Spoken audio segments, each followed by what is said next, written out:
What's up, everybody? Welcome back to another episode of the Lights Out podcast. Boy, do we have a interesting one for you, a bit different than normal. This man's story is unlike anything I've ever heard before.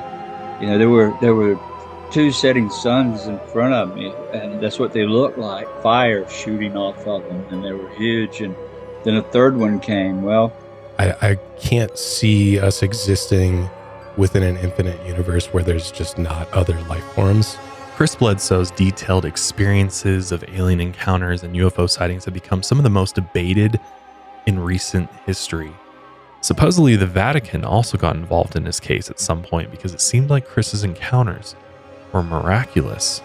and my friend in the CIA said when we heard that, it was like bingo. We knew. Then a loud voice rang out in his head saying, "You don't understand. I'm not here to harm you. I'm here to help you."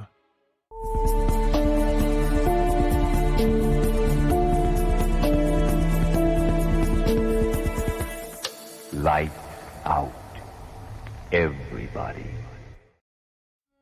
What's up, everybody? Welcome back to another episode of the Lights Out podcast. I'm your host, Josh. In this studio, I'm joined by these fine gentlemen here. Co-host Austin. Thank you. How you doing? I'm doing good, man. And our producer, Daniel. What's up, man? Hey, everybody. Boy, do we have a interesting one for you, a bit different than normal. Yeah. Not quite as dark and evil and sinister as most of our episodes, but nevertheless, very, very interesting, borderline entertaining. Yes, Because I'd agree. this man's story is unlike anything I've ever heard before. I'm not even quite sure what to call it. Technically, it's a UFO encounter / alien abduction story, but then it ventures into the divine, spiritual world. Could be dealing with some of God's messengers, perhaps. It's also like borderline haunting. Yeah, it is. It's strange. Yeah. It does have some paranormal elements to it. It's like hits all of those Yeah. different marks. So, very interesting episode for you today. Before we jump into the episode, I just want to remind everybody to make sure you subscribe to us on YouTube, Spotify, Apple Podcasts, all the places. It does really help us out. It's a free way to support the show. And as always, there's Lights Out merch available at milehighermerch.com. But before we start talking about Chris Bledsoe's story, I got to ask you guys, where do you stand on the question, are we alone in the universe? Do you believe there's aliens out there?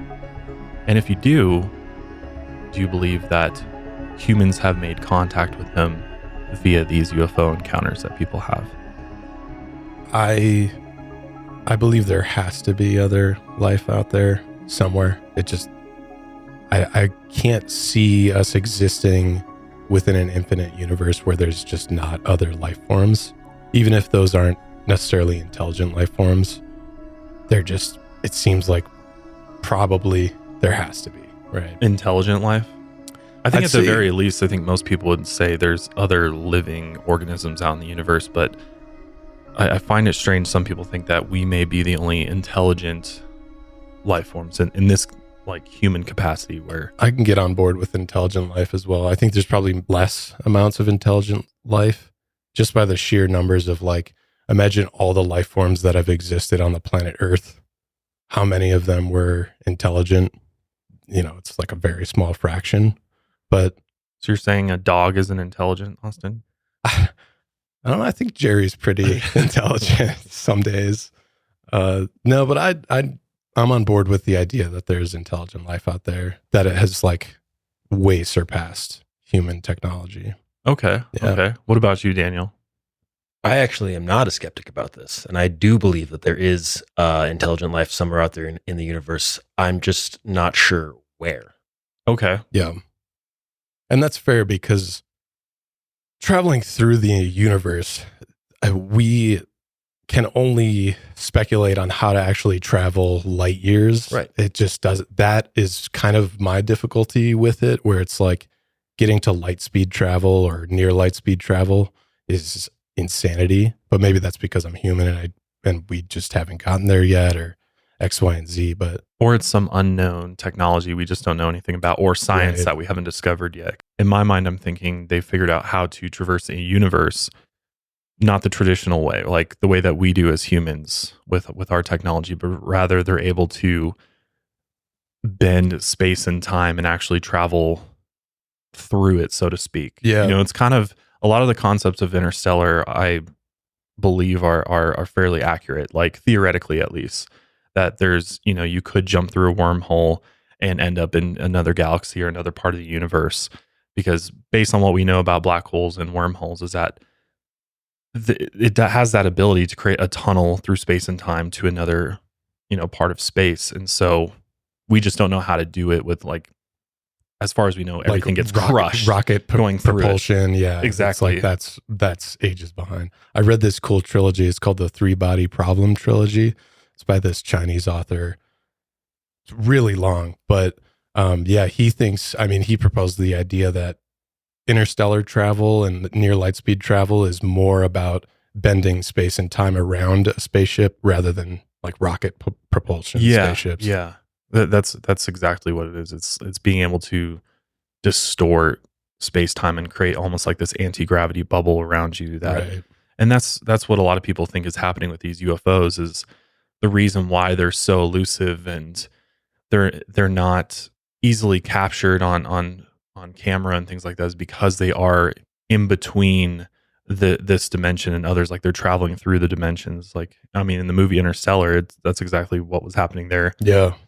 You know, great visual sequence too. Great visual sequence. I mean, to actually put images to these super highly advanced, you know, theoretical physics, like it's pretty amazing to see. And so a lot of people think that's how these UFOs are, you know, coming here or operating around our planet. Do you guys think that we've been in contact with otherworldly beings at any point in our history? That's hard for me to say, just because I feel like in the Three Body Problem trilogy, I really liked the way he touched on first contact. There was no space travel before it. They're just beaming these data points like of light across the universe to make first contact. So I would be more on board with that, but I would be curious if we have been contacted, why isn't it public knowledge, and why would it only be transmitted to high-ranking like government officials or something like that? Because I feel like it would be a bit more obvious to capture some form of light or data transmission. If they're contacting us, there would be a way to record it, right? Which they have. I mean, there's something called the WOW signal. So there's actually radio frequencies coming across deep space that we're picking up that are coming from other systems, but there's no way to decode it. Wouldn't radio sequences take like really, really, really long time to travel across the universe, though? Yeah, don't quote me on the specifics of that. It's been a while since I've talked about that, but we definitely have picked up things like that before.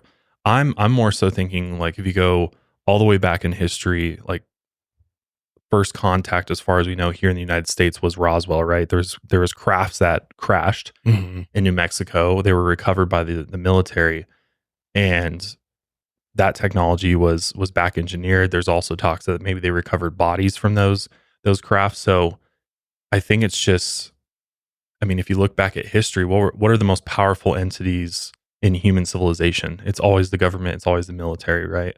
Yeah. So it would make sense that they would be able to control first contact in a way. And I see what you're saying. It's like, if you have these advanced civilizations, why don't they just say what's up to all of us all at the same time? Right. Yeah. Right? Why is it so secretive? And, you know, it's not readily, that information is not readily available to us. Well, I think there's a lot of factors that go into that, but it really goes back to what you believe about society and who's really in charge and who's in control of the world. And the powers that be, the military industrial complex, you know, the elite at the very top, the richest, you know, politicians and businessmen are essentially running the world. So it kind of sends you down this like conspiratorial path. And I get why some people don't want to go down that path, because it's, it's a slippery slope, and it's very easy to fall into misinformation, things like that. But at the same time, I think there's some truth to that. And think about what like first contact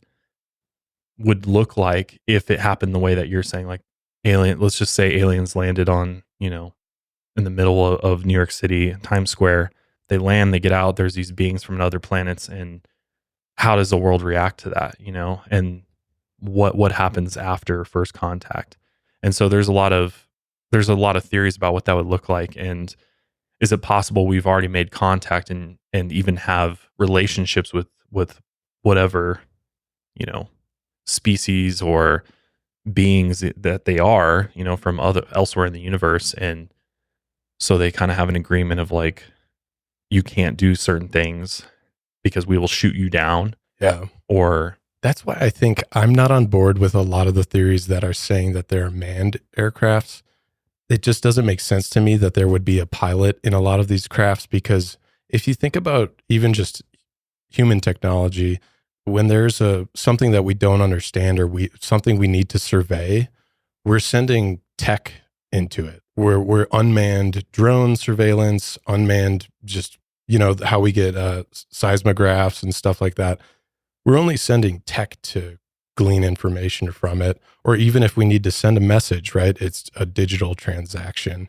So it's hard for me to buy onto the manned spacecrafts, because I'm like, what purpose would they have sending an entire creature here that would probably be way less cost effective than just sending some form of technology or light digital transmission, something like that.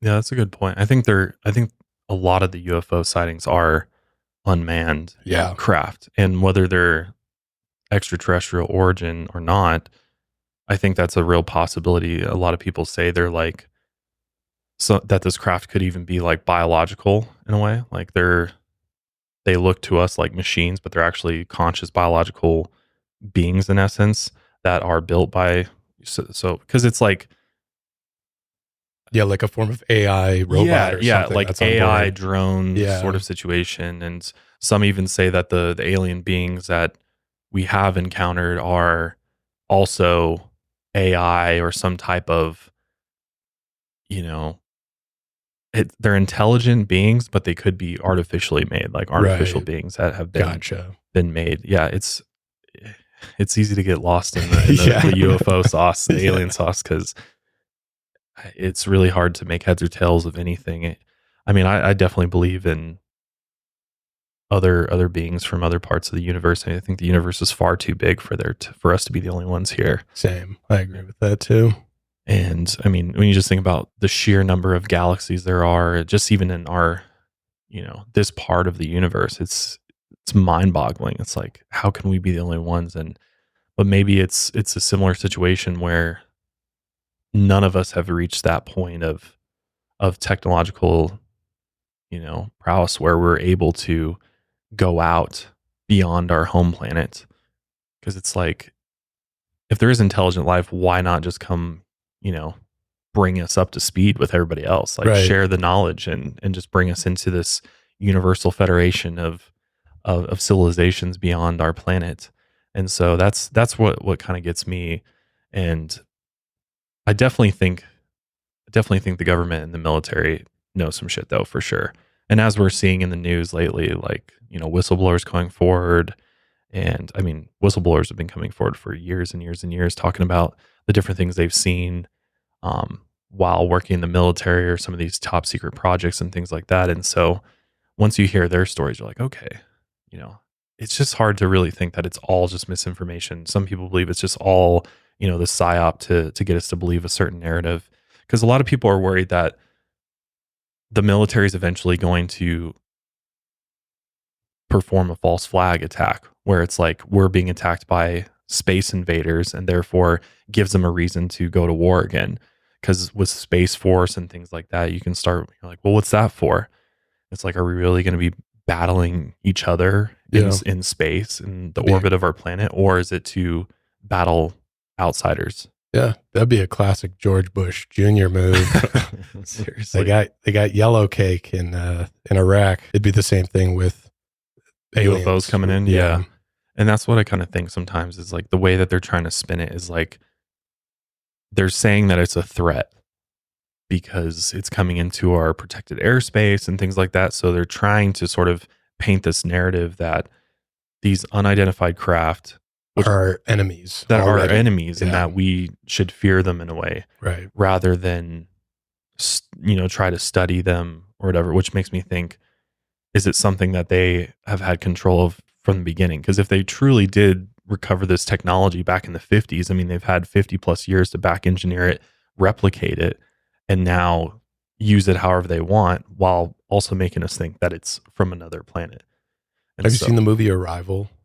Yeah. They touch on that too, Yep. where it's like the military and government's first reaction is like load up on defenses, Yeah, get the shoot it tanks down. in. Yeah. Like this is dangerous, but clearly that wasn't the case, you know? So it's a very interesting question to ponder for sure, because it can go so many different ways. And then on top of that, you've got people who are having experiences with these UFOs. Not only are they seeing them, but they're being abducted by them. And there's a lot too. Yeah. I mean, that's why there's a whole organization called Mufon, which we'll talk about in a little bit. Mhm. That, I mean, if you go on Mufon's website, you can see the sheer number of cases that they have and reported sightings and encounters. I mean, it really makes you think hard on this. Like, are all these people just crazy? Are they really seeing what they're seeing? Are they really having this crazy encounter with this extraterrestrial being like they say they are, or something else going on? Or are we just completely missing the point and it's something paranormal perhaps, or it's something more, having to do with like the spirit world and other dimensions here on our planet that we're perceiving as aliens, because that's kind of what we've learned, right? Like a lot of our media movies has given us the classic alien head, Yeah. the big eyes, the big elongated head and all of that. And Maybe it's not that different, like if you were to explain if let's say I didn't know what a black hole was and you explained to me what a black hole was, I would think that would be something completely paranormal and insane to me. Right. So yeah, maybe there is a bridge between science, space, and the paranormal. I think that they all are connected. And as you'll see in Chris's story, he really wrestles with what he was experiencing, because I mean, he starts with aliens and he ends with God, basically. God Almighty himself is helping him out. So let's go ahead and jump into the absolutely insane story of Chris Bledsoe. Chris Bledsoe's detailed experiences of alien encounters and UFO sightings have become some of the most debated in recent history. While most encounters are confusing or completely wiped from the abductee's memory, Chris found a way to unlock his first experience through hypnosis regression therapy. And he no longer believes that these ETs, or aliens, want to bring death and destruction to the world. He believes they are in fact God's messengers who have come to save us.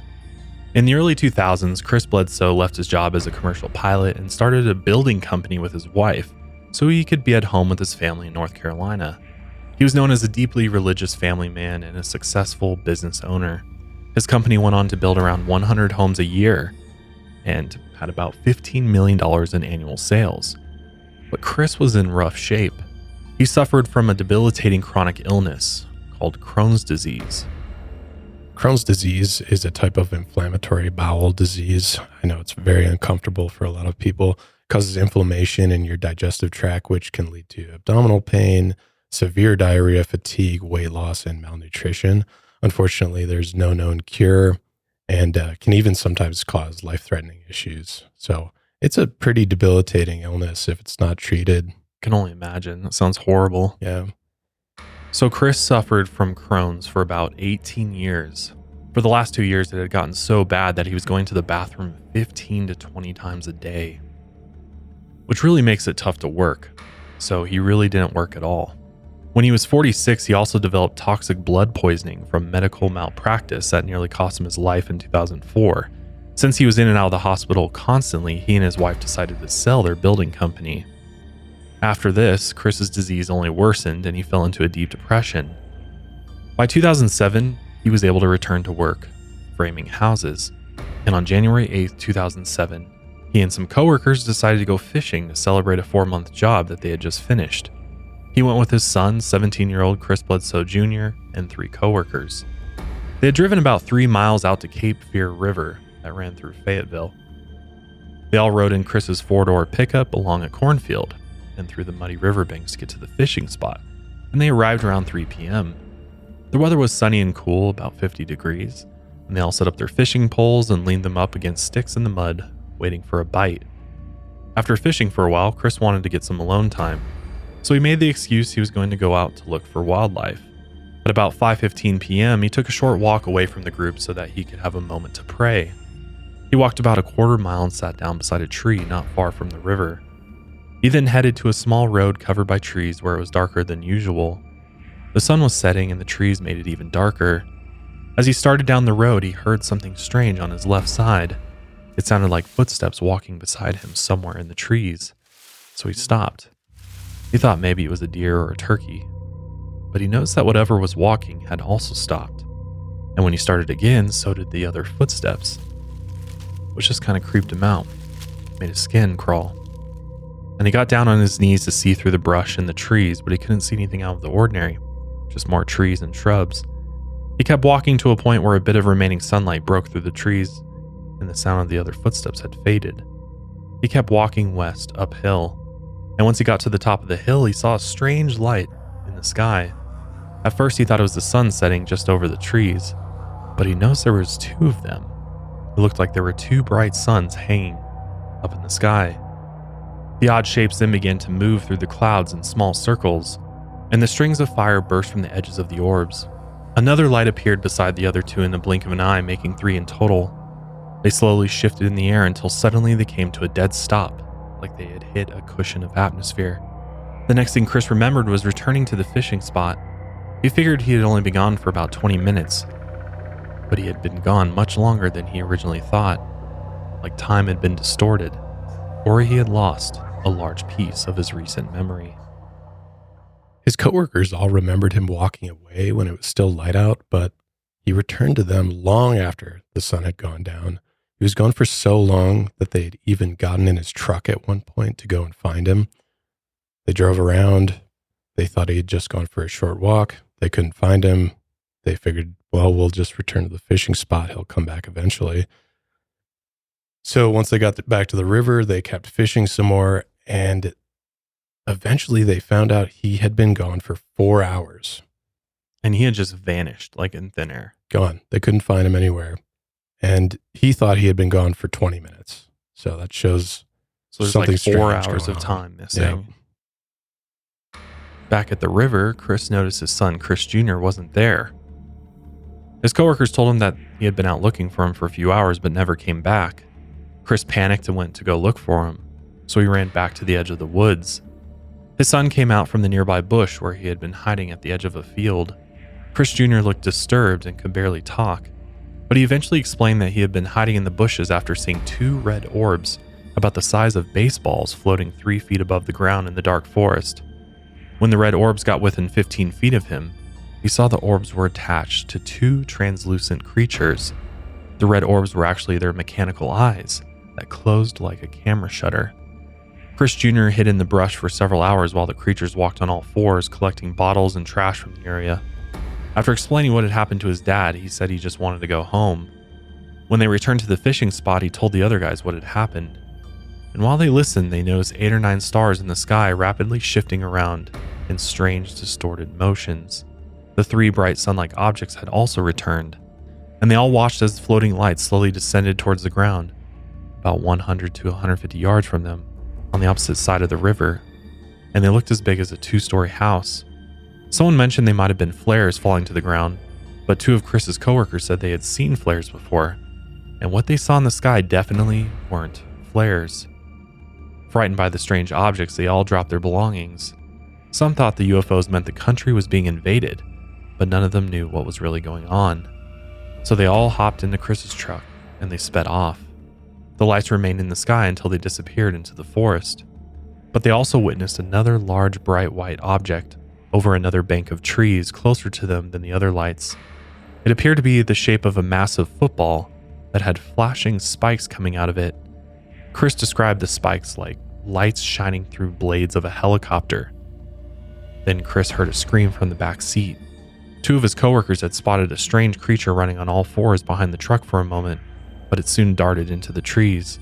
Chris accelerated the truck until they reached the edge of a nearby neighborhood, where he drove across the front yard and pulled up to the front door of the closest mobile home. The front door was open and a TV was turned on inside. Desperate for help, one of the coworkers got out of the truck and banged on the screen door, but no one answered. The house had been abandoned. The coworker got back into the truck, and Chris sped out to the road where they spotted the strange glowing machine hovering about 15 feet in the air. It was about 40 to 50 feet long, and it glowed as bright as a small sun. Suddenly, they heard 3 gunshots ring out. They assumed one of the neighbors was shooting at the strange machine. The glowing machine then began to move toward the truck and passed directly overhead, and the light from the machine blinded them all. But Chris noticed the machine was completely silent as it flew. For whatever reason, Chris didn't feel any sense of fear in that moment. If anything, he was at peace when the object passed over. The object then rose further into the air, turned north, and darted into the sky like it was shot out of a cannon. Within seconds, it was gone. After things settled down, the 3 coworkers argued about who would go home first. If this was the end of the world, they wanted to spend as much time with their family as they could, so Chris took each of them home as fast as possible. Chris and his son eventually pulled up to their home, but now something else was wrong. As he pulled up to their driveway, he heard his 15 dogs viciously barking in the backyard. When he got to the back, he saw his Chesapeake Bay retriever, Rosie, barking out at the woods with the hair on her back sticking up. Chris thought someone was trying to break into their garage near the tree line at the edge of his property, so he told his son he was going to go have a look. Although Chris Jr. was scared, he agreed to join him. First, he let Rosie loose, and she sped off toward the garage. As Chris followed, he noticed the dog focused more on the woods and not the garage itself. He figured there might have been a black bear or an intruder further out in the woods, and the plan was to let Rosie flush them out. He gave the command and Rosie took off into the trees. Chris and his son looped back through the yard waiting for the intruder to emerge from the other side of the woods. Chris then ran up toward the tree line where he heard Rosie running. He moved past the tree line and into the woods, and he could hear Rosie approaching from the side. Whatever was out there must have been close now. When Chris looked back to check on his son, he was gone. He didn't realize Chris Jr. had fled back to the house in fear. Instead, he saw a 3-foot-tall being standing where he thought his son would be, and it was exactly the same creature his son had described earlier that evening. But now Chris got a closer look. This being's skin was the color of the moon, and it looked like it was dipped in glass. It had a glowing mark on its chest in the shape of a triangle. Chris said to the creature, "I surrender." Then a loud voice rang out in his head saying, "You don't understand. I'm not here to harm you. I'm here to help you." In seconds, Rosie came rushing out of the bushes and the creature vanished. Rosie then kept running deeper into the forest, and he didn't see her again for 2 days. After Chris's experience on January 8, 2007, he struggled to believe what he had seen that day. And the few days after, he realized that his Crohn's disease had actually been fully healed. From the day he witnessed the UFOs, he claims he has never experienced another symptom. And he came to believe that these beings that approached him were possibly angels sent by God to heal him. As hard as he tried to remember the first encounter with the creatures out near the river, he couldn't.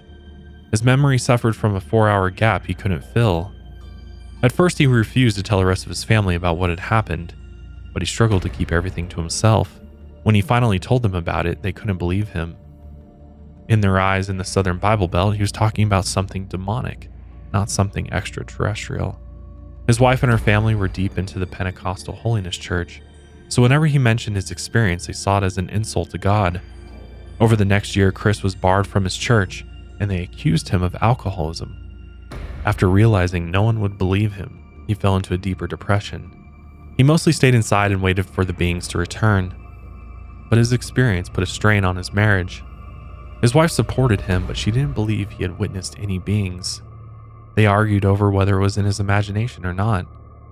But despite their disagreement, his wife was confident they would work through Chris's problems as a family. She only asked one thing from him. She begged him not to talk about it around their kids because it gave them nightmares.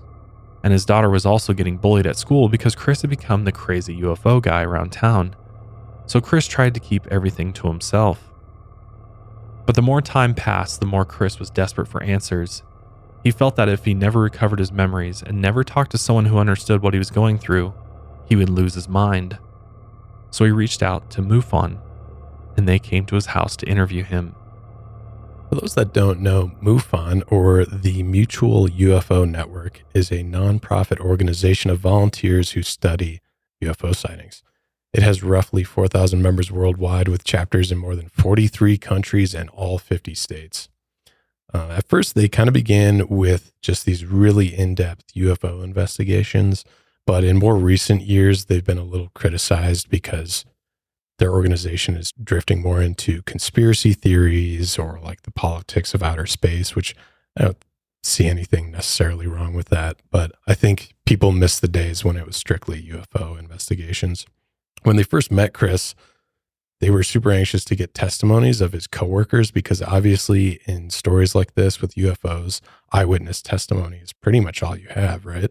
So, and you're trying to verify the main person's story, right? Exactly. Like, regardless of what happened, if they could just corroborate his story, then they're onto something. That's like the foundation of it, right?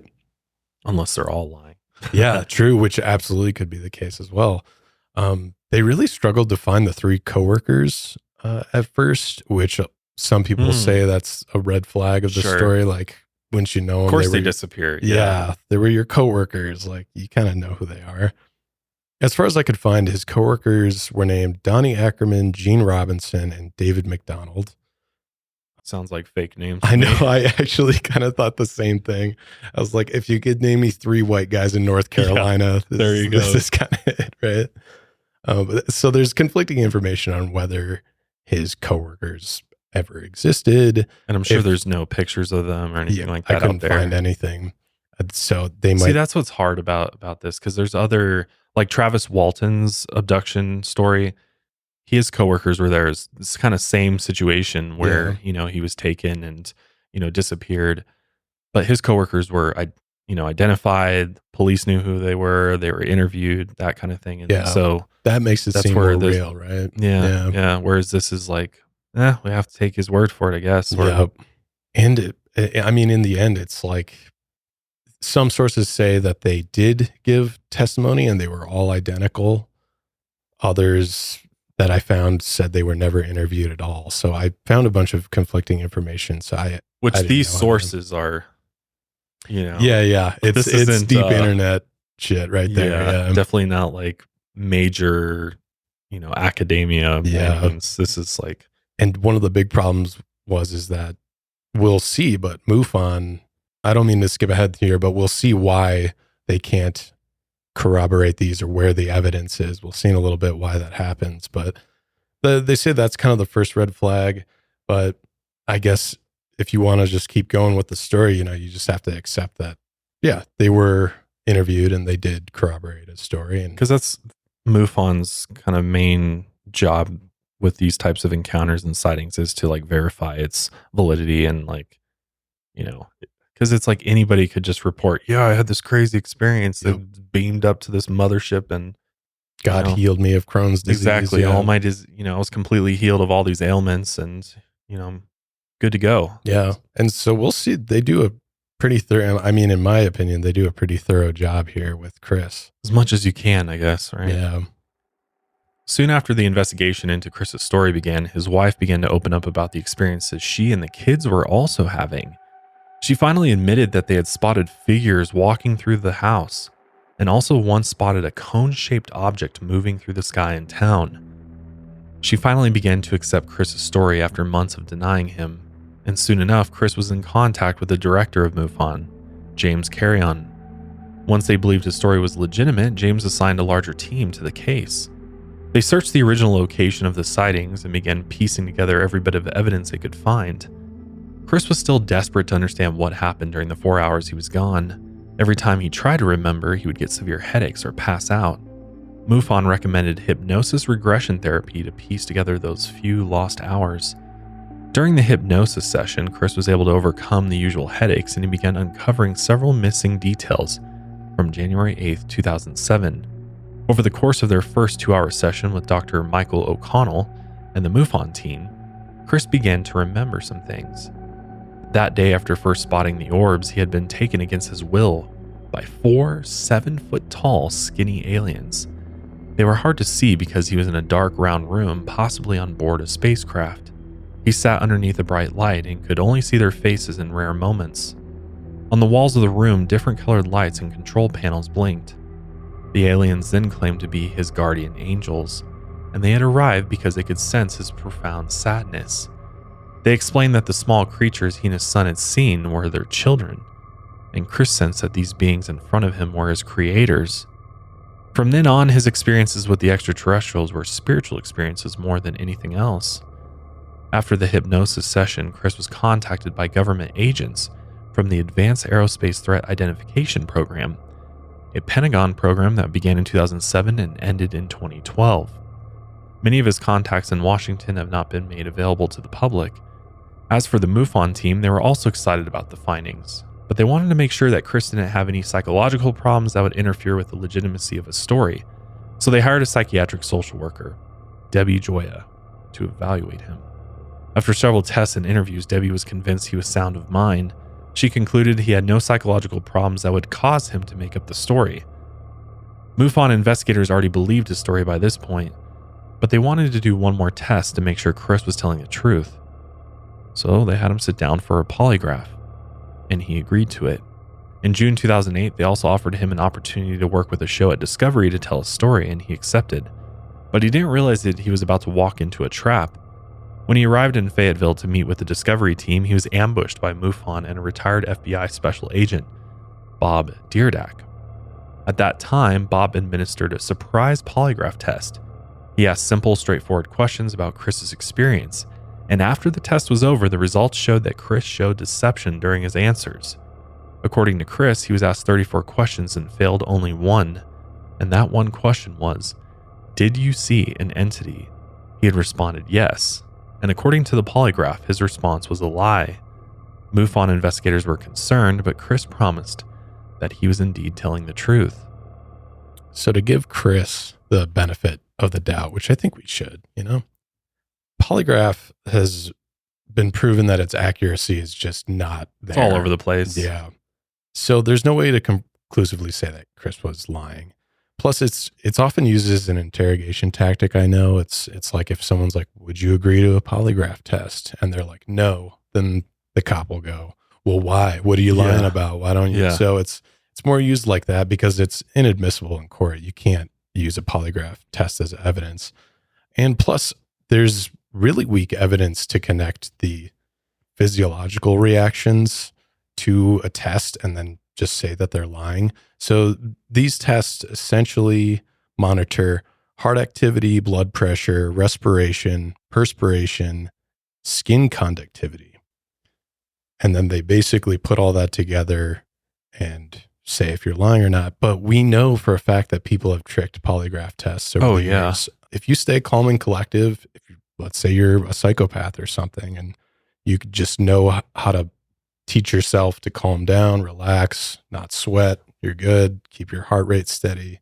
You can trick these tests. So, and the fact that he only got one wrong too out of all of them, if that's true, like that's what he said. But yeah, if that is true, that's kind of bogus, right? So it's like, of course, it's like you got 9. Like, what's that accuracy, right? Yeah, one wrong out of 34. Like that's pretty good percentage small, there. Yeah, and like, let's say the polygraph test was right and he was lying about seeing an entity, then that means like maybe a part of his story was true, but he was maybe just exaggerating that part where he saw a creature, I don't know.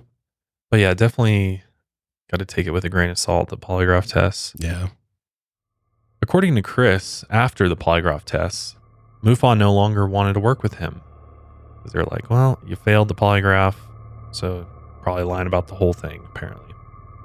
And so the team no longer bothered with his case.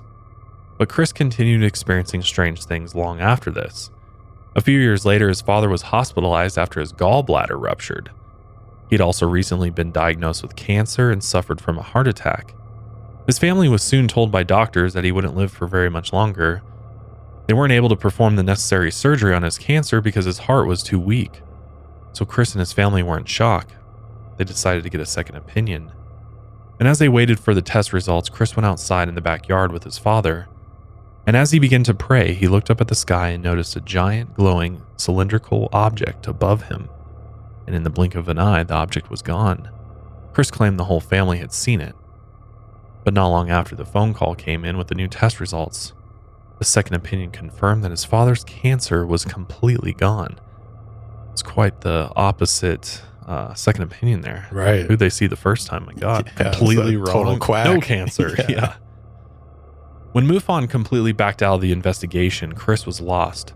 Up until now, the investigators were the only people he could talk to openly about his experiences, and now they had abandoned him and taken their notes, records, and evidence with them.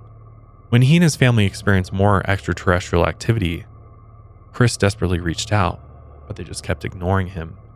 In response, Chris stopped talking about his experiences publicly for several years.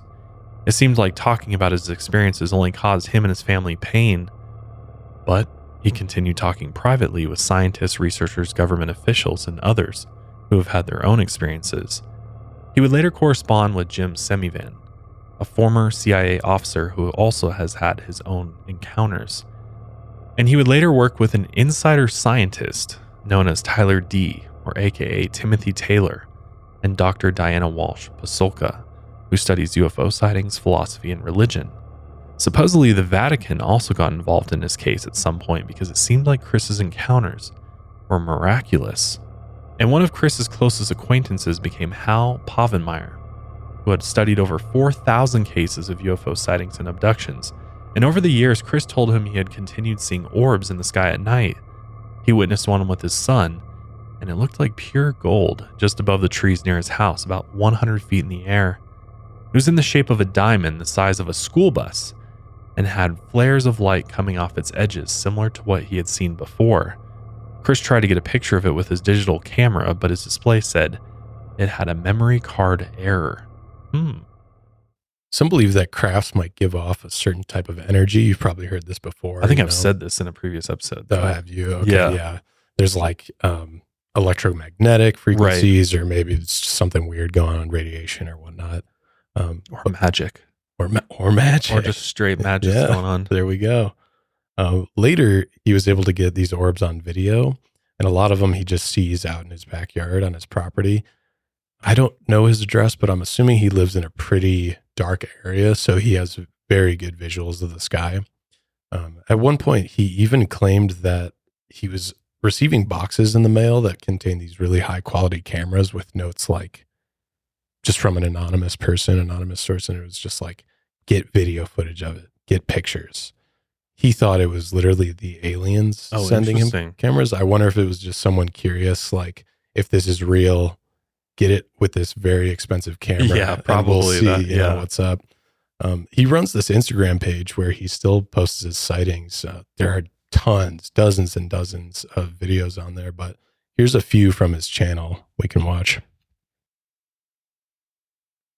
Yep, see there? I appreciate that. This is a connection to the divine world, and I think people are beginning to understand that. She's going through Cassiopeia. But I mean, divine world is the consciousness world, or with my friend Raymond. This is July 10th. What do you say, Raymond? That's amazing. Isn't it amazing? Beautiful. Yeah. This is 2 hour west. It's not more than how far you reckon that is from us. It's not very big, so it's a lot closer than what the camera makes it appear. I wouldn't tell you, honestly, I wouldn't think it's much more than 1,000 feet up at that high. 600-700 feet maybe. And about, a quarter mile away. Don't believe what I'm filming, by the way. I'm sorry. While you're talking, I'm filming the most incredible thing. There's a bright orb running the length of my pond, and it has a tail on it. My Lord, thank you for this. My voice is shaking. You're not going to believe this video. I'm 24 seconds in. Now it's responding to our conversation, guys. And this is amazing. I'm telling you. It has an aura around this orb, a tail. It's shaped like a V, and it's very big, and it's orange, pinkish orange. It's still meandering down the length of my pond. I mean, this is incredible. This is something very touching, connected to your loss and your daughter. This very well could be a sign for you, Jen. This is amazing. I'm telling you, you're not going to believe this when I share it with you, David, both of you. We're talking amazing. I mean, I can't explain what I'm looking at right now, but I'm going to show you, Lord willing, this video. Oh, Lord, thank you, my Lord. Wow. Wow. Did you see it? Wow. Pretty nuts, right? Yeah, wow. Yeah. That's Wow. so the last one I think is a comet with two tails, as far as I know, and that debris, I have no idea what the hell that was.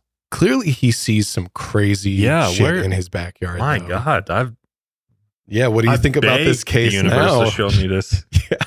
And this guy's just over here capturing it on the daily, man. Isn't that crazy? And he has a lot more videos like that of the orbs.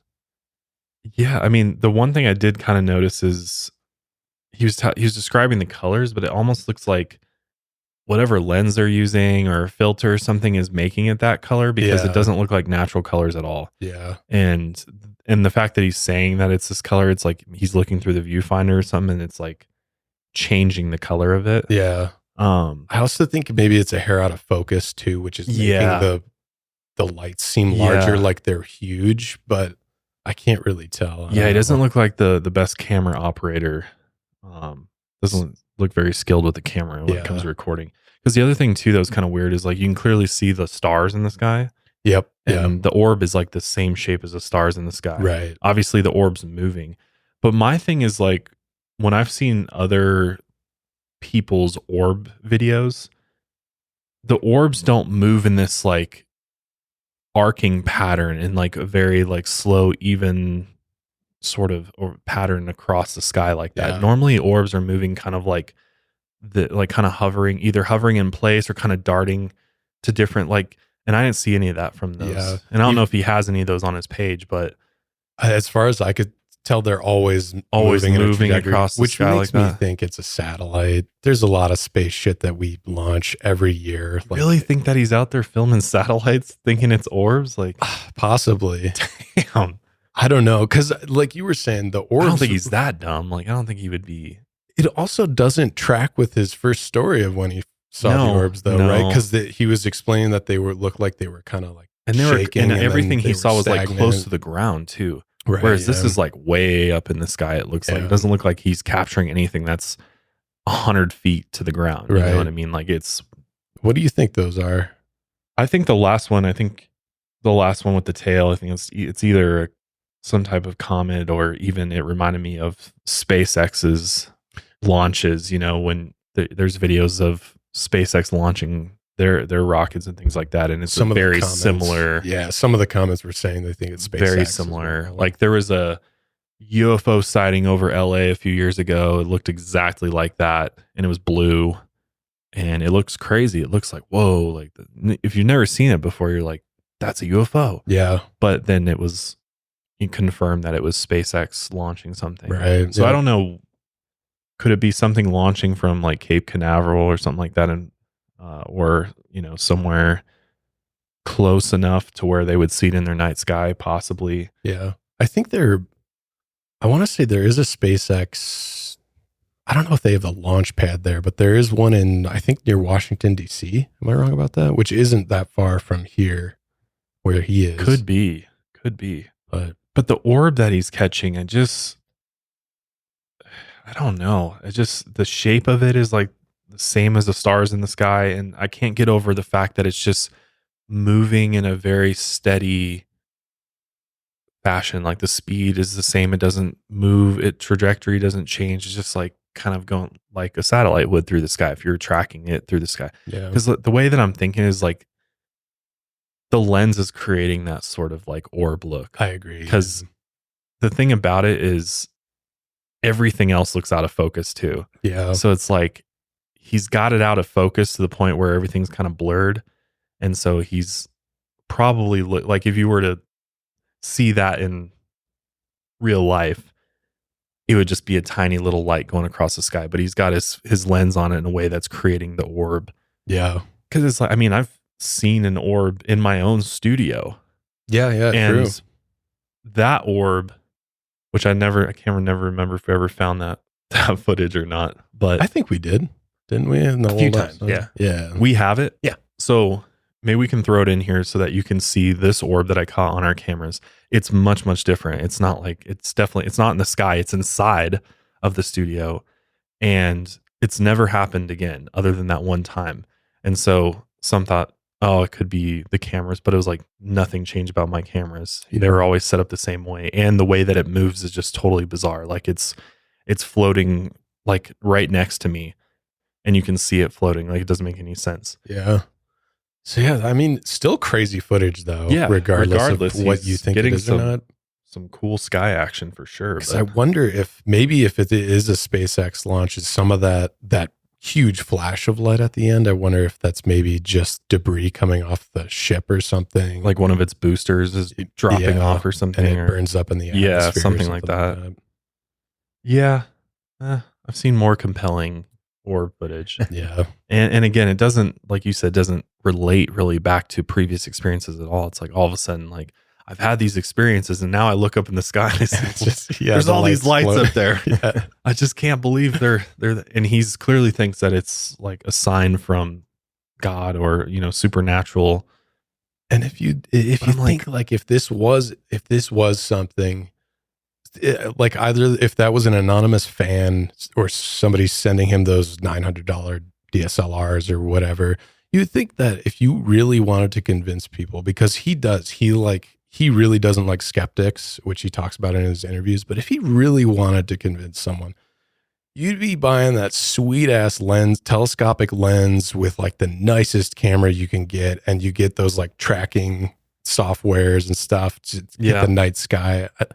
So it seems like everything's shaky, I don't know what he's filming on. I don't know if he knows how to operate a camera that well. Yeah, it doesn't really seem like he's very well versed in cameras. Yeah. Because it's like our phones can capture pretty damn good. What do you know what date this was from? This clip was from?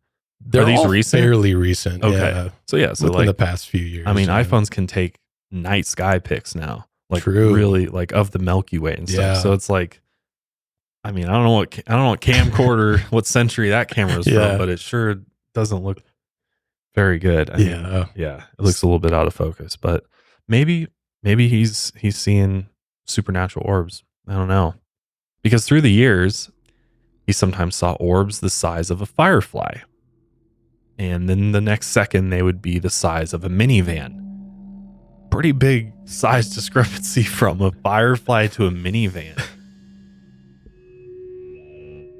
But he would warn that these objects might give off radiation, so he tried to keep his distance from them. He also believed these objects were the vessels for angels that were always observing him, even if he couldn't see them in the sky. One of these encounters finally confirmed his suspicions. On Easter Sunday, 2012, at 3 a.m., Chris heard a deep, angelic voice call out to him saying, "Arise." Terrified, he asked who was there, and nothing responded.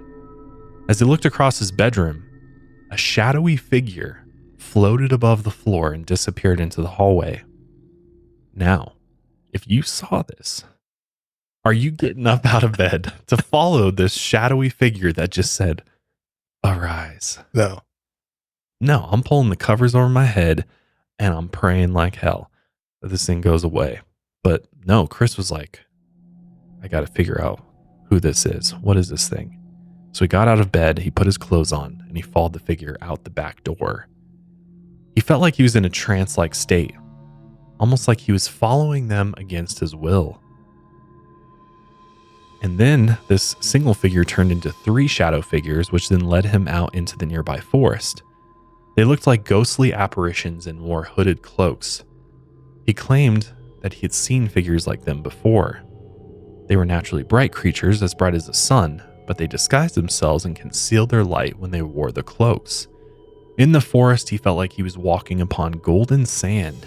And once they got to an opening in the trees, Chris was presented with a meaty object wrapped in a plastic-like material. As it fell into his hands, he could feel a small rib cage beneath the surface. And that's when he thought, maybe I'm holding a living creature. But what was weird is that this creature was the shape of a tube, and it had no arms or legs. He could hardly see in the early morning hours. Again, he was deep in the forest, but he could feel the object's form in his palms. He then felt the object's surface become prickly in his hands, and he dropped it to the ground. He heard a voice say, "This is yours, you must keep." After reaching down to pick up the object, the shadowy figures disappeared. Holding onto the object, he returned to his dog kennel connected to the garage. And he opened an empty crate for dogs, and then he put that strange object inside because he clearly thinks it's some type of living creature. As he closed the door, he felt a blast of air coming from the woods. When he looked to see what it was, he saw a portal open up at the edge of the forest. Now get this. Not only does he see a portal open up, but then the figure of a 1,500-pound bull came through it, and it began charging straight at Chris and actually knocked him down. As it ran him over, he noticed that the bull was translucent, and he could see straight through its body. He rolled onto his stomach and got to his knees when he noticed a beautiful woman in front of him. She floated 3 feet off the ground, and she wore a sparkling white dress that looked like something out of the Roman Empire era. Her hair was translucent blonde, and she had bright blue eyes. Chris said she was the most beautiful woman he had ever seen. Don't let your wife hear that. Not a good thing to say. So an artist by the name Doug Ald later painted a picture of her appearance, and my God, is she stunning. What a beauty.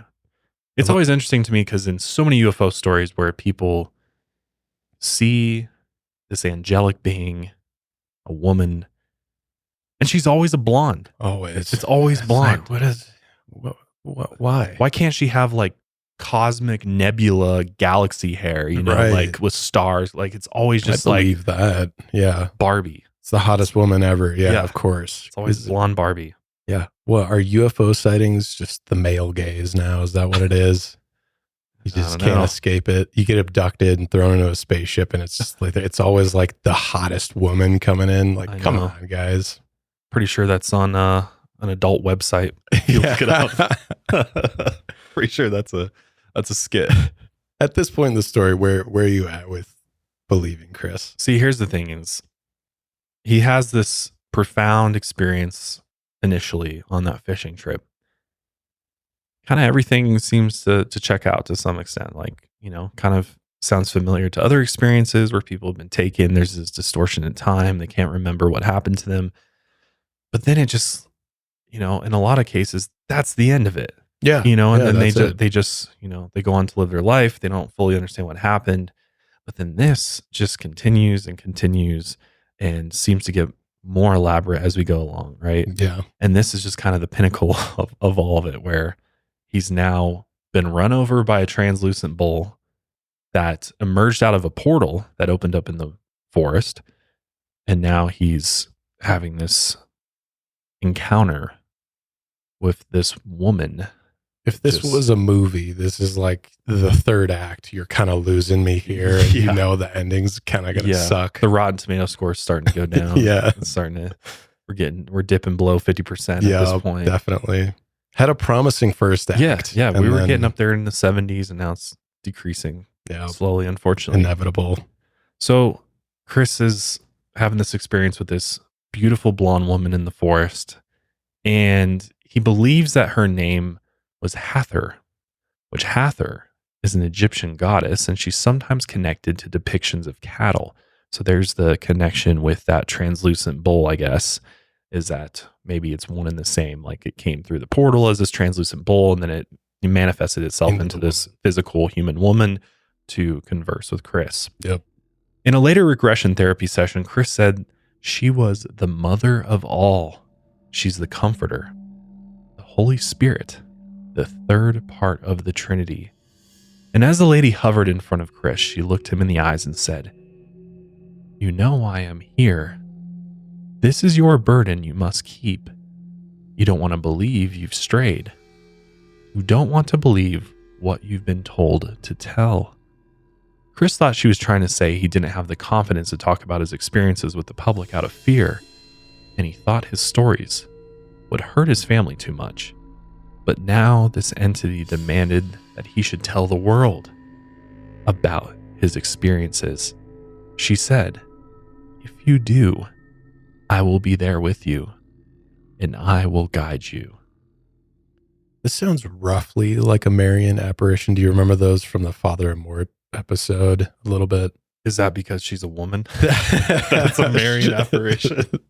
No, I'll connect the dots for you here. Obviously, it's very different than other Marian apparitions that are actually sanctioned by the church. Right. But the reason that it's similar and the reason I'm tying it to a Marian apparition is, one, clearly he's getting some religious connection through these things. So I wouldn't be surprised if he's trying to connect those dots in his story. But they usually make some kind of demand. Like sometimes they're like, build this church, spread the word of God, I will guide you. So this is kind of the same thing. If Chris is believing that these beings were sent by God as guardian angels, there's something divine going on here, it would make sense that this would be a Marian apparition saying, tell your story, because it's essentially a divine story, right? So that's roughly, it sounds like a Marian apparition. Or maybe I'd just say that it might be inspired by a Marian apparition, something along those lines. I think that's probably like the closest comparison you can make. Although I'm still tripping over the shadow people. Oh, who the hell are they? You know, I thought so. This is my theory on the shadow people, because you know how he said when they take off the cloaks, they're this bright, they're concealing all this light.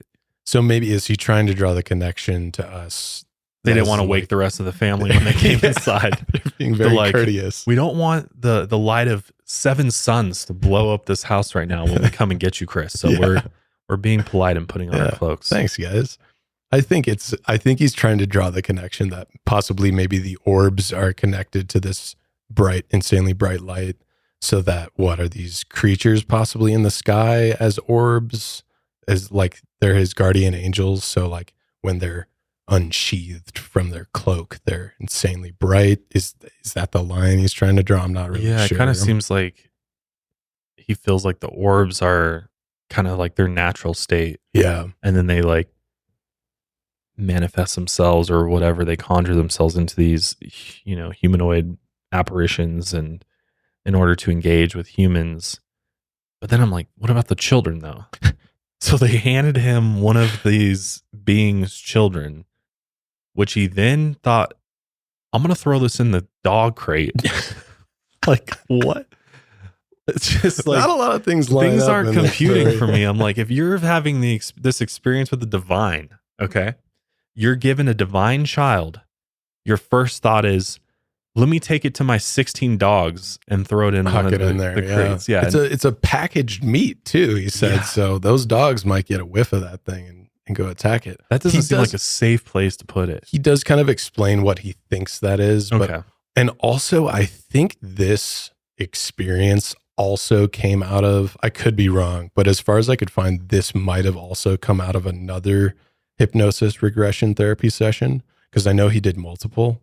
So I wonder if he's just like, I don't know, just envisioning shit and saying things and piecing together a story. I'm not really sure. Well, it only gets more interesting from here, because this lady then gave him a list of prophecies, future world events, and even a warning. Chris has kept most of these to himself, which is very unfortunate. I would love to know what future world events were going to happen, as well as prophecies, and we know about one. But she revealed to him that everything is a living being with consciousness, and the prickly object given to him was symbolic of the natural world. He then understood that he and the object were the same in nature. She also spoke about the book of Revelations from the Bible, and that the end of times was coming.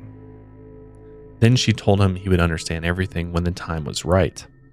And then, poof, the lady vanished, and Chris returned to his home.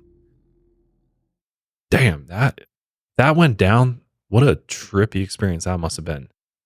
How much, would you feel better after that experience? Would you feel worse? No, I'd feel like, good God, the onus of the world is now upon me. And now I know everything that's going to happen. And it's it seems like it's go and tell the world that the end of the world is coming. And that's, it's almost like now he's a prophet. Yeah. He's kind of been appointed to be this human prophet for whatever this entity Hear me out. Doesn't it sound like roughly the origins of a cult leader? Yeah. Book of Revelations, we know is always tied to straight doomsday up cults. Yeah, there's straight up cults that shit goes down just like this before. Yeah, and now he is getting divine answers from. It's kind of, what was the last cult that we covered? The Blackburn cult. The Blackburn cult. Doesn't it kind of sound like that? Where it's this divine apparition that comes and starts telling them things. Yep. I mean, there's at least a handful of different cults that start just like this. Yep. Ever since his experience with this Lady of Light, he felt the need to tell the world his story. So after years of silence, he began opening up about the UFO sightings and the many interactions he's had with these beings. Here's a clip of him talking about being contacted by these aliens. The next day after Easter was Monday evening. I walked out and my back door is only 6 to 8 feet from the water in the pond. It's a little cabin on the pond. As soon as I open the door, this orb way up high appears, and it starts flashing real bright. I knew it saw me. I knew it was coming. It spiraled all the way down and through the trees on the other side of the pond and stopped. And boy, my heart rate went through the roof, and I was like, oh my Lord, this is it. It's coming for me. So I dropped to my knees right then. I said, I'm not afraid. I'm not afraid. And it came within 25 feet of me, and it stopped. And this orb was bouncing up and down. And I filmed it for 18 minutes on camera. And it put this message in my head to get out and talk, to start to tell it. And the big thing it said was, we're going to help you with witness and with camera to tell the truth, to tell the world about us. We're going to help you do that. Well, immediately, the phenomenon started appearing exponentially. And I didn't have a camera. I had a cell phone up to that time. And suddenly cameras start just coming in the mail. I got 2 night vision cameras. Who gives those away, right? But I got 2 of them. And this big P900 Nikon with everything. And I started going out, and in the last 16 months, I've taken over 2,000 video. Wow. That is a lot of footage. Yeah. You should go on his Instagram page. I mean, it's just like... Yeah, we'll link it for you if you want to check it out. A lot of them are all the same, but he's caught, whatever it is, he's caught a lot of it on there. I wonder if he has taken any tutorials on the P900 Nikon or not, because it sure looks like he doesn't know how to focus those lenses. Yeah, I'll email him some we'll email him the links of tutorials. That's a good idea. Yeah. Because, it sounds like he's got some good gear now. But yeah, that's a lot of hours of footage. I mean, that would be... Whew, that's all legitimate. That's probably the most I think anybody has of orbs. Yeah, for real. It's a lot of hours. So since all this happened, Chris has made countless public appearances in the past 10 years, including radio and YouTube interviews. And his story is now known as one of the most studied UFO stories in recent history. In 2019, he claimed he was visited by that Lady of Light again, and she warned him of a great tribulation. Some now believe she was warning him of COVID-19. She also said that peace will come and humanity will become aware of new knowledge as we enter the age of Aquarius. To this day, Chris claims he is visited by orbs of light on a daily basis. Daily he's visited by these orbs. Why? Yeah. It makes Why? you wonder. Why is he being visited? My thing is, when it comes to any story like this, the ones that I tend to believe more have consistency throughout. And the consistencies usually has some sort of logical order or thought process to go along with it. So scale 1 to 10. What's the consistency? This on goes all over the place. I give this like a 5. Okay. 5 out of 10. Oh, that's not I give bad. it like a 50-50. Okay. 50-50, it's true or not. My thing is, it seems there's a lot of confusion about what's actually going on when it comes to, is this, because every time he talks about it, he's talking about God, and he like falls to his knees thinking that God is sending these orbs. But as far as I know, that doesn't line up with anything biblical. Like when True. it comes in the shadow figures and apparitions and ghosts and all of that does not fall in line with what a traditionalist, who studies the Bible would say. Because if I were to go to ask a pastor right now about his experience, they'd be like, he's got to be he should be praying for protection because, this is something demonic or something that is disguising itself as wanting to help him, but may or may not be helping him. Right. But then again, I go back to, if he was really healed of Crohn's disease, which is a huge, huge thing. Yeah. And his dad, they think, the second opinion, maybe there was something miraculous going on there. Because there's just so many elements here. We've got divine intervention. We've got paranormal activity. Yep. And then we've got UFOs and alien encounters. Mixed bag. A very mixed bag. Where do you put this on a scale of 1 to 10? I'd put it more towards, I don't want to be a total party poopers. I'll put it at a 3. What about you, Daniel? Be the party pooper. I will be the party pooper. Negative 10. I'm gonna give it a 1, and that 1 point is because I don't know how he got cured of Crohn's disease either. Because I have family members that have Crohn's disease. I don't know how that happened. It's incurable. Yeah, as far as we know, it is an incurable disease. So that if he's just somehow making that claim and covering it up, that would be insane. And it's severely messed up if he's lying about that and saying, you know what I mean? Like, that's just, because it's like, why? What's I mean, just look at that face there. It's like, you know what I mean? That's a smug look right there. So he is very confident of himself, which rubs me the wrong way a lot of the times, is that he's very confident in what he knows and what he thinks it is, which really makes me pull back. I'm more interested in stories where people realize that they could be wrong about it. They're really unsure what they're seeing. Sure, There's having some healthy mystery. skepticism even about their own experience. It makes me trust them a little bit more. And he just comes off as like, this is it. He even trashes skeptics in a lot of his interviews, which I'm like, okay, that's a bit strange if you want someone to come on board with you. Well, and what I noticed too, just from searching around on YouTube, is that he only goes on interviews with people who are going to just like pump him up. You know what I mean? Yeah. Like if you watch interviews of him, he goes on, and I know some of the people he interviews with, and I know what they're about, and it's pushing this narrative of like, this is all real. This is all like crazy divine experiences without any sort of like no hard questions or fact checking or even investigating it at all. Mm-hmm. Like this reminds me of a story, a very entertaining story about a man named Stan Romanek, which maybe we'll cover him on this podcast at some point. I covered him on my other podcast, Mile Higher. It was very similar to Chris in many ways. Kind of lives out kind of in the middle of nowhere. He was actually from Colorado Springs. Oh, okay. Is where he captured all this footage, but he took it to the next level and he captured footage of an alien being peering through his window. And it is comical. How bad it is? It's super photoshopped or something? Yeah. Well, it's like he had somebody get in an alien costume and like pop their head into the it's comical.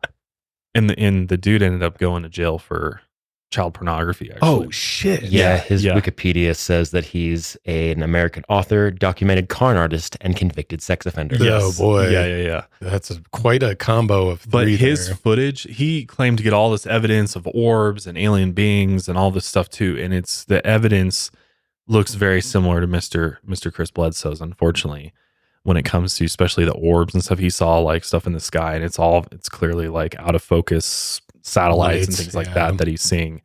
And so my thing is like, if you really have all of this photo and video evidence of these orbs and stuff, why not like actually create a presentation, like actually like put it together in a way that you could convince somebody that this is real, like rather than just like, yeah, I filmed it for 2,000 hours and here's what happened.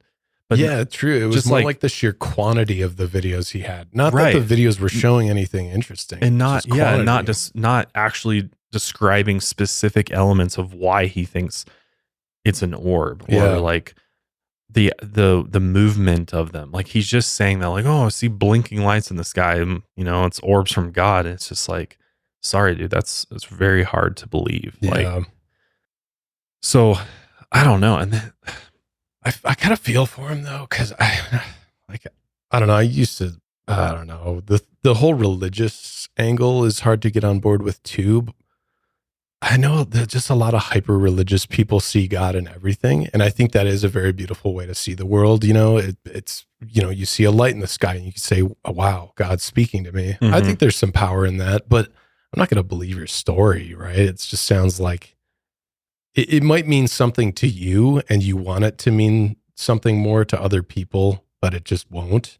And I think maybe if he just accepted that, it would be a more interesting story, but he's trying to kind of evangelize his beliefs and push it on other people that he has some direct connection to God. Well, and that's the thing too, is like the story takes like a complete 180.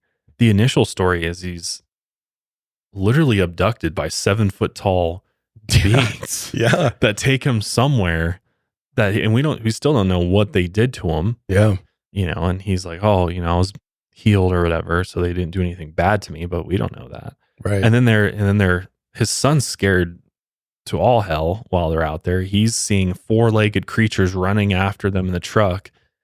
We go from that to now he's having basically encounters with angels, is the way I kind of take it. Is like he has and again, from the hypnosis regression, he's like, oh, actually, those weren't aliens. This is just angels from God, my guardian angels or whatever, coming down to, you know, visit with me and, you know, share what my life's purpose is. And, you know, my time's not done here. It definitely seems like he railroaded the narrative to kind of fit what he thought it was. Yeah. Rather than actually looking at what they saw initially. Objective, yeah. What they saw initially. Because they go back. What's interesting though is that I'm trying to remember what story it is. There's another UFO story where a similar object was seen, one with spikes.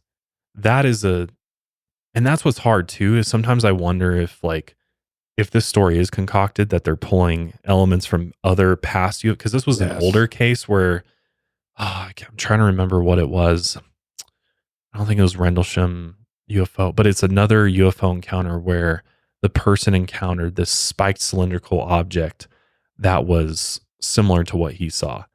And it was either a cylindrical or it was a sphere, but it was like a terrifying encounter with it. Like it was like trying to get the person or whatever, versus this was like kind of opposite. So I almost wonder if he pulled some stuff from past situations. And I think it's, in that same vein, Danny and I kind of talked about this, because there are some visuals that Chris had put together, got other artists to render what the creatures he saw looked like, which we'll add an overlay, but he got those pictures. And I always ask, why is it always, the creatures always look the same throughout every single story? What are the chances? So if there is intelligent life forms gajillions of miles away, what are the chances that they look humanoid, that they have 2 eyes and a mouth and a head and arms and legs? Like, is that just the most efficient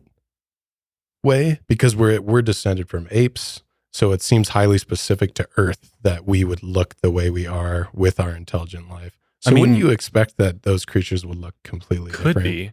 I'm always thinking too, there's a possibility that maybe we are the aliens in essence. Like, we're not actually from this planet. Like, if you look at the panspermia theory, which is like our DNA arrived on this planet via an asteroid or something like that, that perhaps our DNA isn't unique to this planet, but in fact it came from elsewhere. I've heard that in the solar system or universe. So it's possible that our DNA is very common out there. So you say maybe they're like distant cousins that we're seeing or something like that? Yeah, exactly. There's a lot of sightings of humanoid, of aliens that look exactly like us and, almost indistinguishable. That started from like the same tiny biological creature that somehow landed here as well. And then it goes, you can go even farther down the rabbit hole of like, people talk about the Anunnaki and that there's these ancient extraterrestrial beings that helped create the race of humans here on this planet, that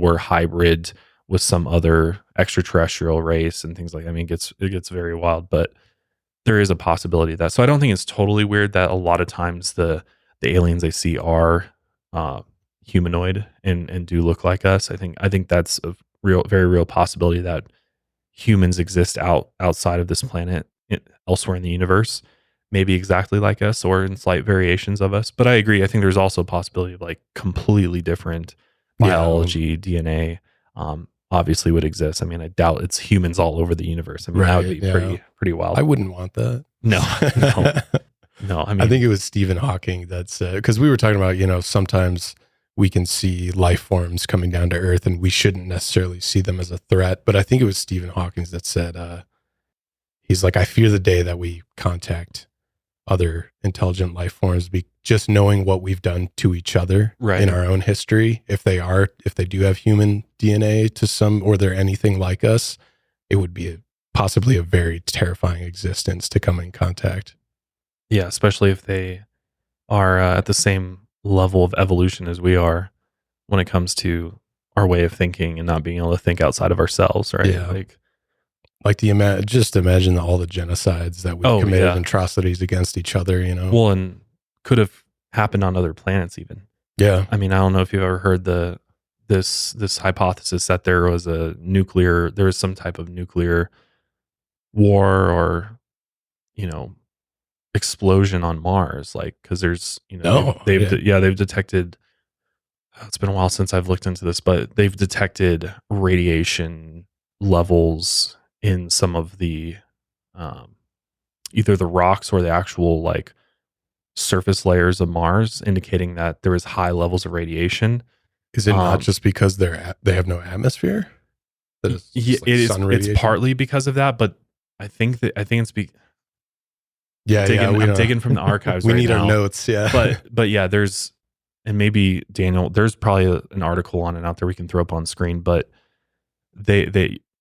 there's evidence that, again, it's debated, right? It's not it's debated what the cause of that is. Is it because there's no atmosphere there, or we know that there's water on Mars, right? We know there's water beneath the surface of Mars. So is it possible that in Mars past, if Mars was like our planet, how did it go from that to what it is now? And so one theory is that because of the radiation that exists within I don't know if it's in the sedimentary layers of it or of the planet or something, it might be deeper down below the surface where the surface wouldn't affect the rock layers. They're finding high radiation levels. So it's like the idea is that there was a massive nucler war or something. Exactly. And And the whole planet was destroyed and wiped everything out. And that's why it's this desolate planet. Gotcha. Versus, especially since we know that there's water there. So there's a possibility that life in the way that we know it here on Earth existed there prior. And which is a very interesting proposition to think about. That at one point in, the history of the universe, perhaps intelligent beings lived on Mars and vacated the planet and either came here or... That's also a really sad tale. It's and a very I hope sad it's not tale. indicative of what we're going to do to the planet Earth. I know, right? It really is. But circling back to Chris Bledsoe, at the end of the day, you either take his word for it, you take his evidence for what it is, and you believe that he is authentic in what he's saying and his truth is reality, or you look at it like we do from a healthy perspective with lots of skepticism. Because again, I go back to, how does this stack up to other stories that we've told here on the podcast and just that exist out there that I've personally read and seen? And unfortunately, I think his ranks pretty low in legitimacy, and just the evidence is not really compelling to me in any way, shape, or form. And then just the inconsistencies of the story and how we kind of, start here and then we come back to a totally different place, which conveniently aligns with his personal beliefs, his family's personal beliefs, and now his family's in on it. What would make this much more believable for me is if I could hear from his son. He does have a podcast. Does he? Yes, I can't remember the name of it. His son's on it? Yeah, it's his son's podcast. Oh, it's his son's podcast. Which I listened to a few episodes, and sad enough, it sounds like he really, he's a little bit like his dad, where he just like really wants to convince everyone that this is so real, rather than just presenting the facts. I don't know. You guys should take a listen to it. I can't think of the name. Blanking on it. Let me look that up really quick, and we can plug that podcast. Not that his son would totally convince me that this story is legit, but I do find it also odd that none of the coworkers, as far as we know, have come forward and can at least account for the fact that he was missing. Because I think that to me is a big question mark. Did he actually disappear from the force or not? And and those guys would know because they were actually looking for him. That's a good point. Versus this just kind of seems like a story that this family's holding very close to them and using to their benefit, right? To give them more notoriety, I guess. And I'm sure they're profiting off of this in some way, shape, or form. I mean, it might even be one of the sole ways they make income, but I don't know. Okay, it's called Bledsoe Said So. Oh, Bledsoe Said So. Yeah, he covers his dad's story and then also some other stuff as well. Is it like a UFO podcast? Yeah, and as far as I know, I think it's still going. But yeah, if anyone's curious out there, you can go check it out. Does he have a trailer? Let's see. Because we should play the trailer. I'd be interested to hear what his son sounds like. He probably doesn't have a trailer. His podcast. Yeah, I don't have a trailer. The name's pretty creative, but Bledsoe it makes me not believe him even more. Yeah, that's not a great way to convince people to be like, well, I said so, so therefore it's true. Oh, it's his son Ryan. It's not Chris Jr. Oh, so different son. But they do have a trailer. It's a 45-second video. Okay. All right, let's play the video. Maybe send some new listeners their way. Yeah. Yo, what's up, guys? I'm Ryan. I'm Nick. We are the hosts of Bledsoe Said So. Yeah. Thank you so much for stopping by our channel. Just for a little background, my family, the Bledsoe family, is one of the most publicly documented UFO cases of all time. We're very excited to take you down the rabbit hole and open up about some of our bizarre experiences we've had with light beings, government entities and agencies, and esoteric knowledge. Yeah, but we're also really into pop culture, like video games and movies and comic books, and our favorite thing to do is find where those things come together and intersect. That's what our entire show is about. So if you're into that kind of thing, check us out. Thanks for stopping by. Bye, guys. That music went hard. Damn, we got to redo our trailer, man. Shh, I also love, just like his dad, it's a mixed bag of shit that they're all throwing into one. We'll go from government agencies to aliens to light beings to pop culture. Games. Taylor Swift, is she real or not? Like, here we go. Yeah. T Swift is the true alien, right? All right. I will say, good job on getting the setup right. I mean, they got the lights and everything. They got the too. lights going. Yeah. I mean, they got the sign. The mics sound good. Like, oh, is that Lady of the Light up there? Yeah. Possibly? Yeah, I think so. Wow. All right. Are they still going? I think they're still going. Let's see. Last video. How many episodes they have? Whoa, 104. 104 episodes? Yeah. Oh, wow. Kudos to them. Yeah, 5 days ago they posted, so still trucking. Most well documented. I don't know about that one. That's a bit of a stretch, bud. Because what is documentation? Is it just By your dads? saying Yeah. things? Is that documentation? I don't know about And that. then he even said it himself too, Chris. He's like, scientists. I'm like, did you come across any scientist review of their case or videos or not one? As far as I know, that's public. He's spoken to scientists and like people in NASA. Like he's spoken to them, but I've never found any like just raw evidence investigating his case. It's just him saying the story. My thing too is that if this really was the most well documented UFO case, there'd probably be a documentary on this by now.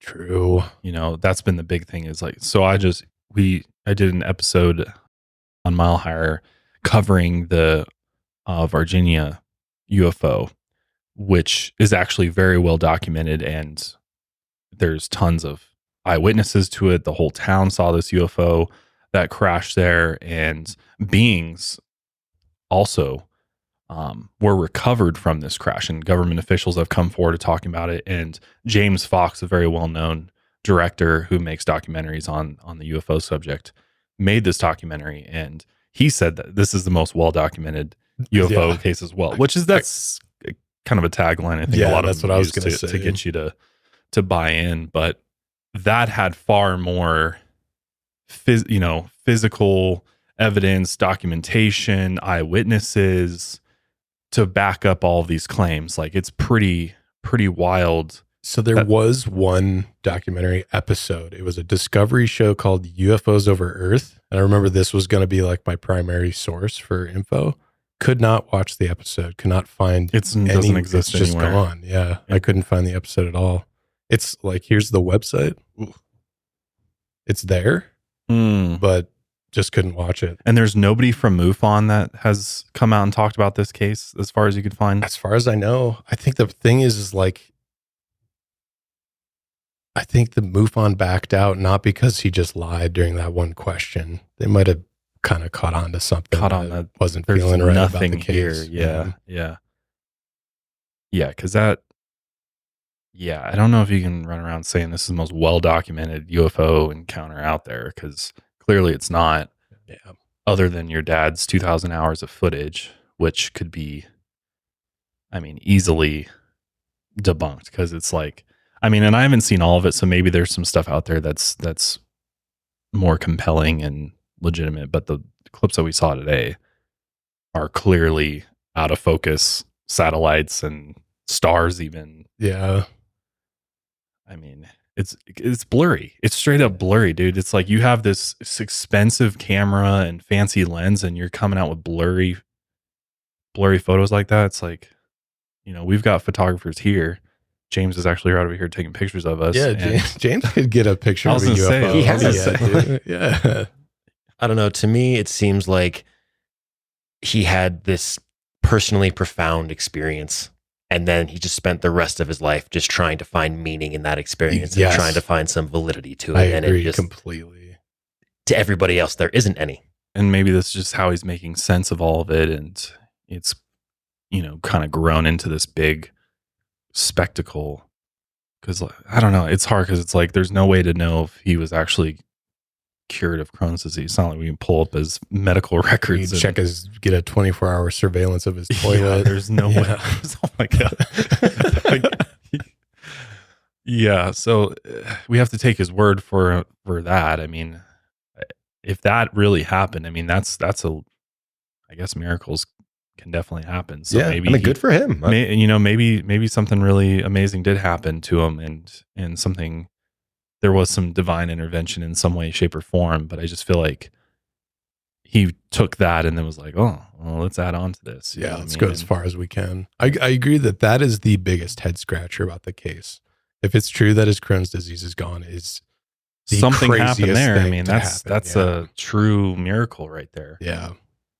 I thought your take of the Marian apparition was pretty interesting now, because the Marian apparitions often appears and happens in conjunction to miracles happening. Right.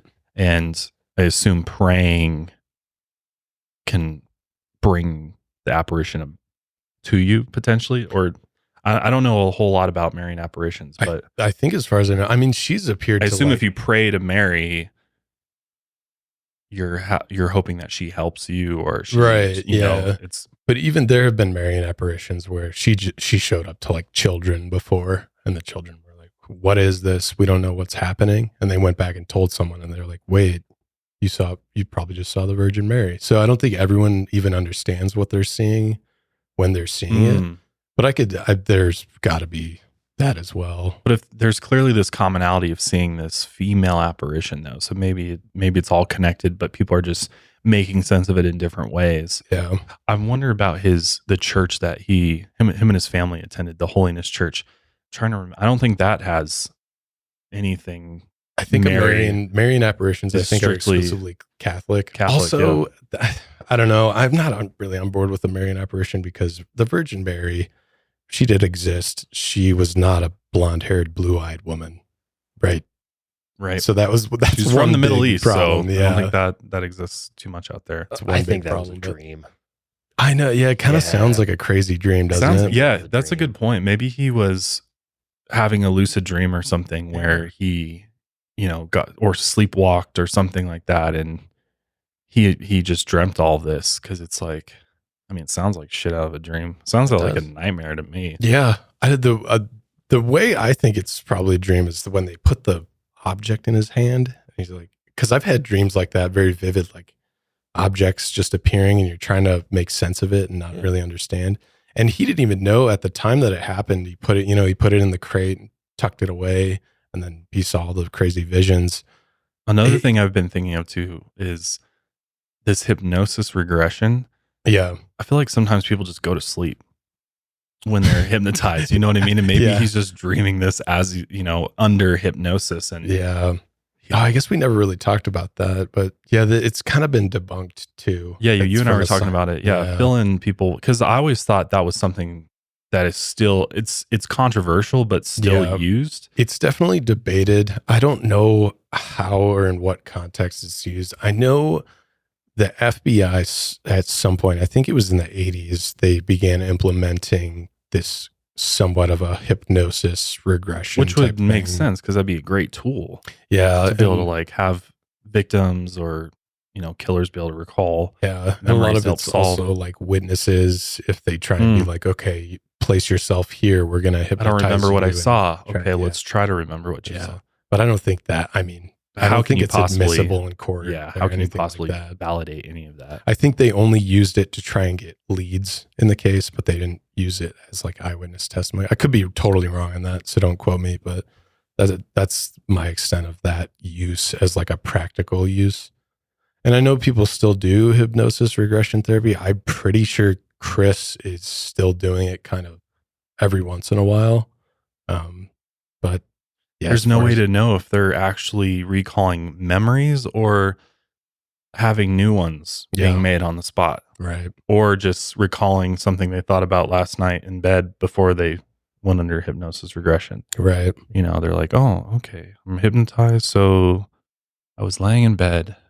These three hooded figures walked in and they said, hey, buddy, come outside.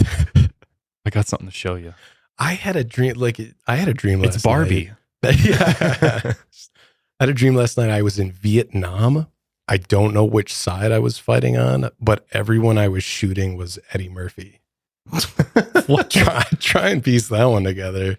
I wish I had dreams like that. That sounds That's like all of my dreams. I don't know why they're Really? that weird. Yeah. that's weird. What do you Sometimes eat I'll before have bed? Actually, you know what? I used to do a lot. I don't do it too much anymore, but there's a theory that eating cheese before bed gives you very vivid dreams. Have you ever heard of this? No. So sometimes I used to like pound a cheese stick or some sharp cheddar before hitting the sack, and I would have very vivid dreams.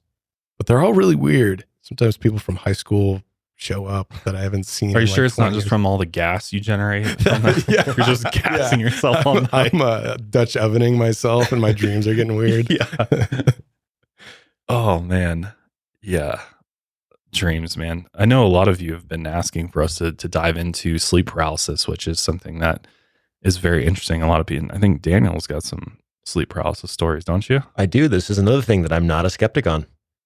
Well, I think sleep paralysis is like It's a real thing. known. That's not a But like the demons. Sure, You know, like, yeah. Is there an actual sleep paralysis demon that's Yeah. associated with this? Yeah. Well, they even say we've briefly covered sleep paralysis on one of the Poltergeist episodes because I remember having we to did. research it a little bit. It was a possibility because of what this entity was The doing. woman was like always seeing something and On top of them. restricted, Yeah. and like she thought things were happening, but then she was kind of waking up or losing consciousness and weird stuff like that. But they do say that the demon part of it is this residual unconscious thoughts that you're still kind of in a dream. You're coming back to reality. So, but also your body is restricted, right? Since you're in paralysis, you can't move. So what your unconsciousness is doing is, since it's still in a dream state, you're coming into reality and you're conscious enough that you can't move. So your unconsciousness is telling you that something must be there. And that's holding like you down. Yeah, that's like the demon. It's like how theory. how your mind's making sense of what's going on in a way. The weird part is that a lot of people see the same like creature, which would Yeah, make that's a lot of the sense. interesting thing It's is like a that- black figure. Sometimes it has really long legs and arms and stuff like that. What did you see? What was? I saw a woman, but this was not a beautiful blonde haired woman. This was, Oh man, this was it looked like the nun. Worse, it looked like a corpse that had been floating in the water for a while. Like, did you guys ever read Scary Stories to Tell in the Dark? Yeah. I know exactly what you're talking about. Yeah, it's the picture one too. woman with no eyes. Yes. It looked exactly like that, and I think that's why. Did you read I that saw before that. you went to bed? When I was a kid, yeah, and I think that's why I saw Yeah. that. Yeah, That's hilarious. Funny enough, we Alexis and I brought the Scary Stories You Tell in the Dark book when we went on the Mile Higher Media campout. Yeah. We were reading some stories Nice. in the tent, and that woman came up, and I'm like, that's still the scariest illustration. it's scary, man. in I'll that put it book. up on screen. It scares me today. Terrifying. You should have yeah. broken into his tent at night and stuck the book in his face. Nightmare. Yeah, we'll have to dive into sleep paralysis more because there's a ton to unpack there and so many good stories. Or no, I guess they're not good for the people experiencing them. but Right. Yeah, they're terrifying. absolutely terrifying stories related to sleep paralysis. But we're going to go ahead and wrap up today's episode there because we could just go on and on and on. And, for the few of you that have stuck around this long, thank you. But yeah, let us know your thoughts on Chris Bledsoe and his profound experiences with the aliens, UFOs, and Barbie, the Lady of Light. Beautiful, beautiful woman. With that being said, we're going to go on and wrap up today's episode there. Thanks again for joining us, and we'll see you next week. Until then, lights out, everybody.